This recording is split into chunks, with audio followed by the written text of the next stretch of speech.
kind of weird though, bro.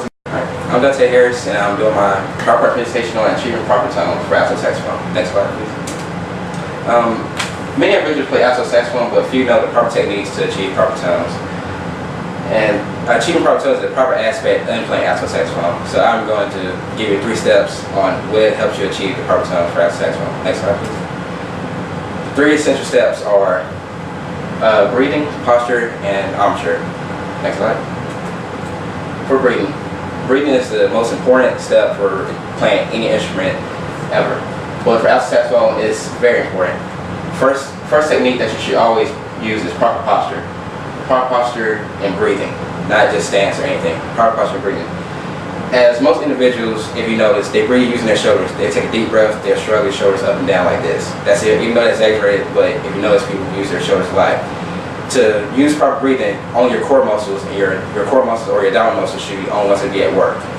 Pretty much using your shoulders, you inflate your lungs prematurely, affecting that how much air you actually take in. So when you stand there, or you're sitting or standing, you should just use just your core muscles, and that's how you take a very deep breath. When you use this helps you in all aspects of music. This helps you as a duration of note, that how long it lasts, and it's also for alto saxophone, helps you achieve the altissimo range, which is the range above F sharp, which is pretty tough to achieve, but using proper breathing techniques will help you overcome that situation. Next slide, please. Posture. This is a posture while you're playing. While you're sitting down, it is very crucial that you sit upright in the chair. To help you sit upright, it'll behoove you if you sit at the edge of your seat. This will help you ensure that you're not leaning back in your chair. This will help you also that you won't have any sloppy techniques. Also, usually when you're sitting at the edge of your chair, also the posture is when you're playing your saxophone. Also, it's also nice, since it's a smaller saxophone, as the one I have here. It's small enough where if you're sitting down, it's always nice to have it in between your legs instead of by your side. And so I say this especially for beginners. If you have it in between legs, it's always a reference point, as in you cannot have it by your side and you don't want to dip in to the saxophone, cut your air off, your air circulation. Also, when you're standing, it's also nice to stand upright, not slouch.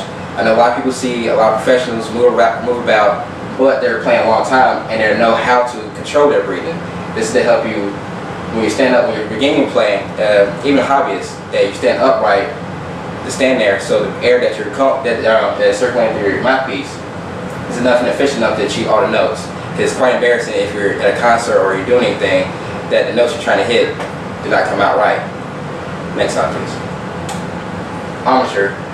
Armature is basically a word just meaning how the mouth is placed on the mouthpiece. It's always ensure that you have tight lips and closed over the mouthpiece. This to make sure that no air escapes from the corners of your mouth. As in, I have my mouthpiece here to demonstrate that. When you have tight lips, you see that there's a slot that all the air has to flow through this little slot right here. You cannot have any escapage or anything, because as the lower you go, that's more air that you achieve. Also, the higher, that's more air you have to need. So the more air, the better. But also controlled air. That's why you have to use your cheek muscles, your jaw, and your chin also. So placement on the mouthpiece, that's also a critical thing while you're playing alto saxophone. Especially if you're in band class or if you're taking lessons, your instructor will tell you that it's also nice that you can't be up too high, you'll be flat or sharp. Also at the edge, that'll make your rate read, which is the only thing that's controlling the notes that are coming out the instrument, that it won't ensure that it vibrates. So placement of the mouth on the mouthpiece is also critical. And also for tone, your tone also is a very critical thing with the mouthpiece. Ensure the reeds vibrate. This sliver of wood is the only thing that vibrates, which is causing the notes actually come out the mouthpiece, actual instrument, as I said before. So it's very critical of you to ensure that the mouthpiece can flow freely, that the reed can flow freely. Also, next slide, please.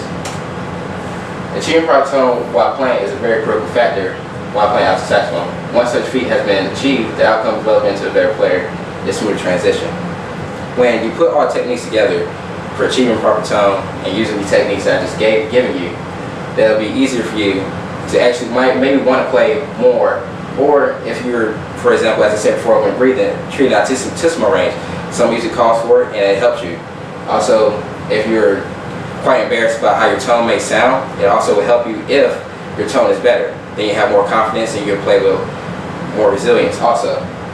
And for the closure of my power playing, I brought my saxophone and I will use all the techniques that I've given you, that how your tone is affected, and give you examples also at the end.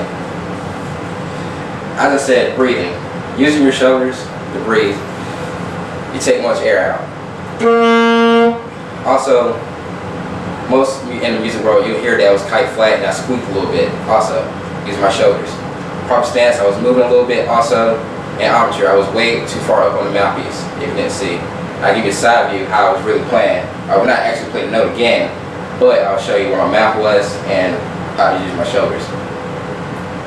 That's too far into the mouthpiece. The reed hardly can vibrate, and there's not enough air to achieve most of the notes on this instrument because it has a pretty good range. But I'll show you, if you use all these techniques, that you'll see how your tone will actually vary and change, and how many notes that you can hit on command.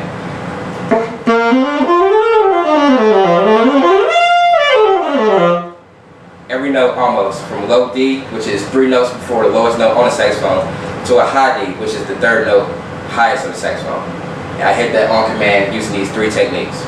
Thank you.